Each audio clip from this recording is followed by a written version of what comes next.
So, what are the four desires that drive human behavior? Today is Monday, February 8th, 2021, and this week we're discussing the desires that drive human beings to act the way they do.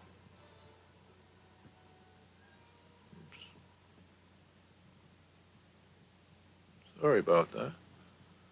How did that happen? Oh well. We want to understand what makes us tick through our drives and desires. And so we try to answer the question after we understand these and have some semblance of familiarity with them. How do we tweak them just a bit so that they work for us and for the benefit of the other people who live on this planet with us? So that's the question we're dealing with this week. What are the four desires that drive human behavior, and how can we deal with them or tweak them so that they benefit us?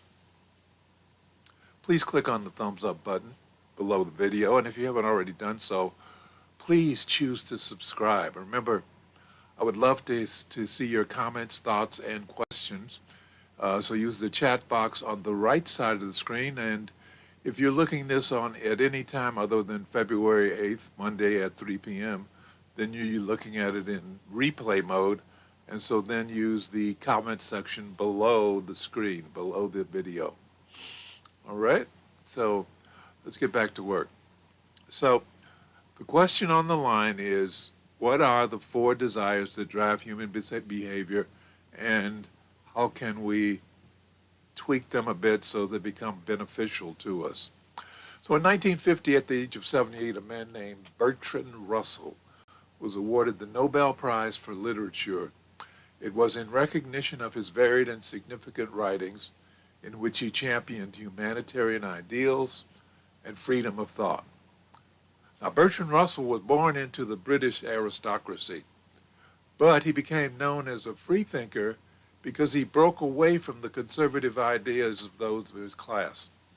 So at one point in his 20s, he ended up spending 6 months in prison for his writings against war. And he remained a controversial figure throughout most of his life. But the insights and analysis that got him in trouble throughout the younger years of his career as a teacher and as a philosopher ended up getting him numerous awards and recognition later in his life.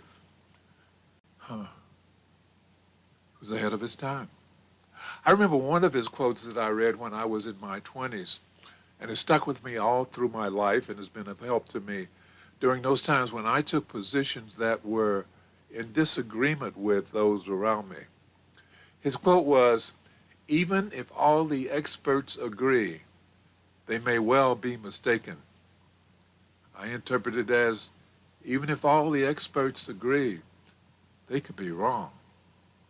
When he received his Nobel Prize in 1950, he gave a speech in which he stated that human beings are driven by four basic desires. Those desires, hold on, let me find that.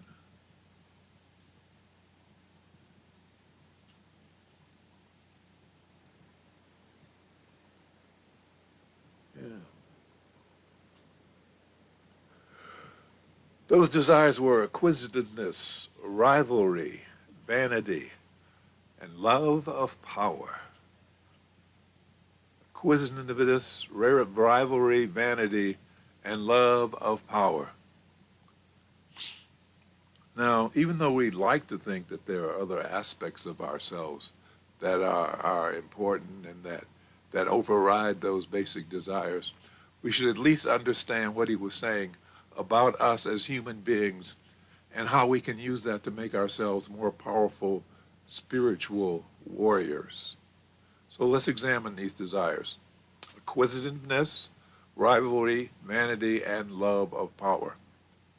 So acquisitiveness. Acquisitiveness is the wish to possess as many things as possible or to hoard. Now this could be in the form of houses or clothes or cars or food, or in the case of Imelda Marcos, who was the wife of one-time president of the Philippines. She had a collection of over 3,000 pairs of shoes. 3,000. That's acquisitive. Or take Jeff Bezos. He has 11 houses around the United States. 11. One's a 2 stories, $50 million apartment in New York. That's 2 full stories, 2 full floors. You know, places like Costco thrive on our desire of acquisitiveness. You know, we seek to buy huge quantities of items that we need in our homes. And I think part of that has to do with fear. Our fear of not having enough, which is often based on childhood experiences. Like, I grew up in a family with 7 children, and every week my parents had to buy several gallons of milk, 20 loaves of bread, pounds of pork chops and ground beef. Everything was a big production to keep us fed and clothed. We were,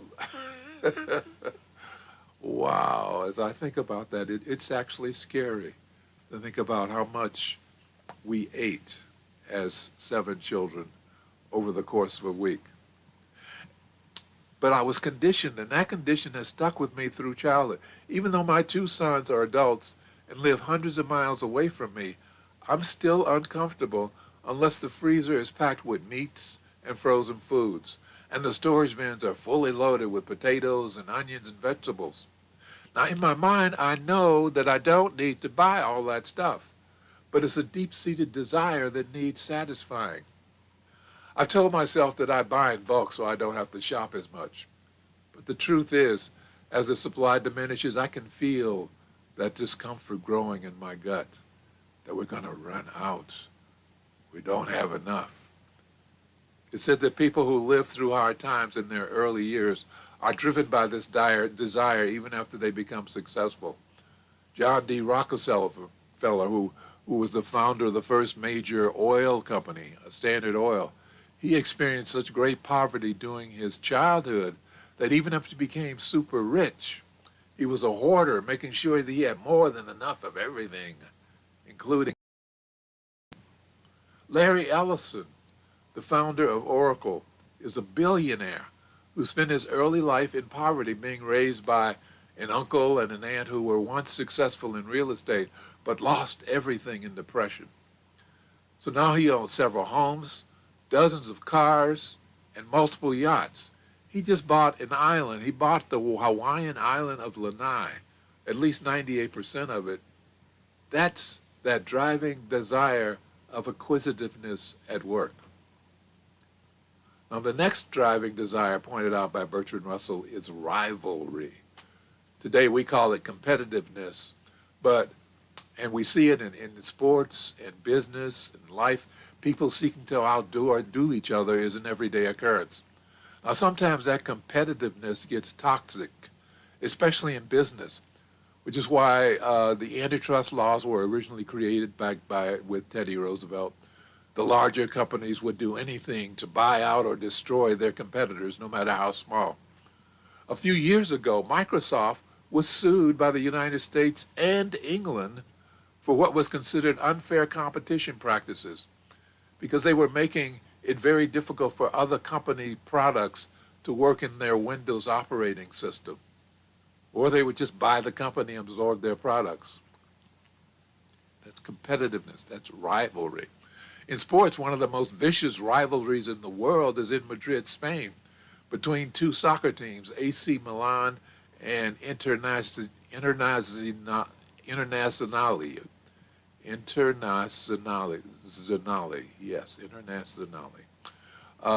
They hate each other. They're in the same city, different sides of the city, and it's like war. The next desire to deal with is vanity.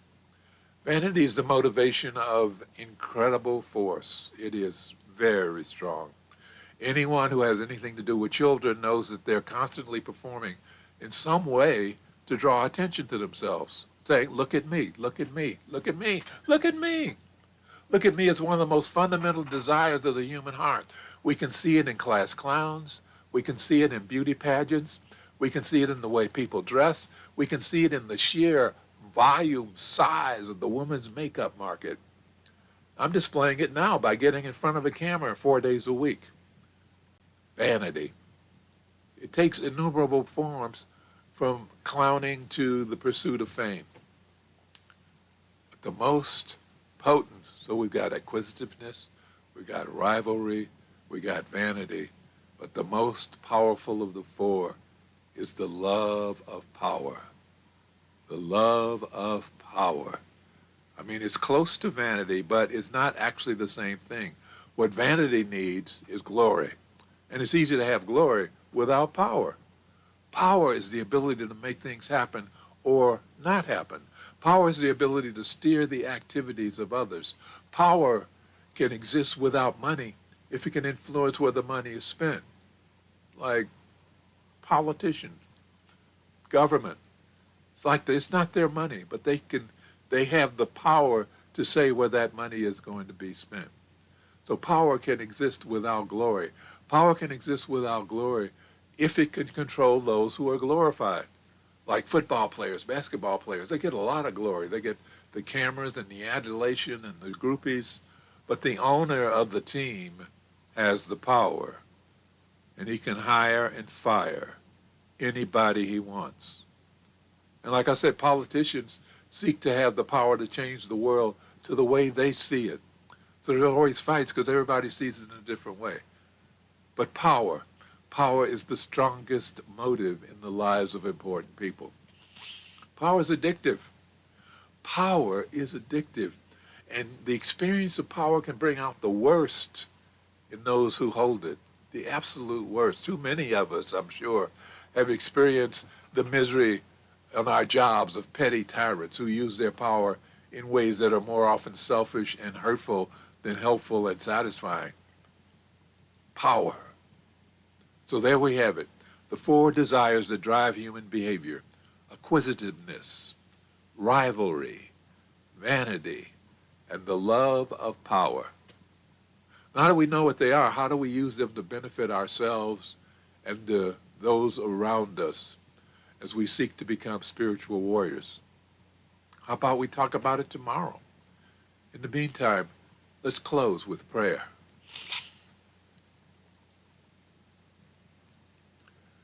Thank you, Infinite Intelligence. Thank you for bringing all of us together in this life so we may become spiritual warriors and join in the work we have come here to do. Thank you, Infinite Intelligence, for bringing us into this space of awareness and a deeper understanding of ourselves and our relationship to life and infinite intelligence. Thank you for showing us who we really are. We open our minds and hearts to the truth of our being. We are the children of God. We are individualized expressions of infinite intelligence. And because we are part of the greater whole, we are beginning to understand our value to the continuity of life on this planet as we become channels of your power, infinite intelligence. We can feel your presence within ourselves and within our lives more and more. We know that as we feel your presence within our lives every day, we will rise because we are no longer cut off from you by being immersed in the darkness of fear, anger, and the pain of unforgiveness. So we're now restoring our connection through the grace of forgiveness, knowing that as we forgive ourselves, as we learn to forgive ourselves for the pain we have caused to ourselves, and as we learn to forgive those who have inflicted pain upon us, our connections will grow stronger, and our lives will grow happier and healthier and more prosperous. And for this, we are truly grateful. As above, so below. As within, so without. And so it is. Amen. So, that's it for today. This is Monday, February 8th. Thank you for watching. We've covered the four desires, basic desires that strongly influence the way human beings act. Please tune in tomorrow. We'll continue that discussion. Thank you for watching. Please click on the thumbs up button below the video. If you haven't already done so, please choose to subscribe. Thank you for watching. I look forward to seeing you tomorrow. I am Reverend Andrew Bozeman, and this has been On the Wings of Your Mind.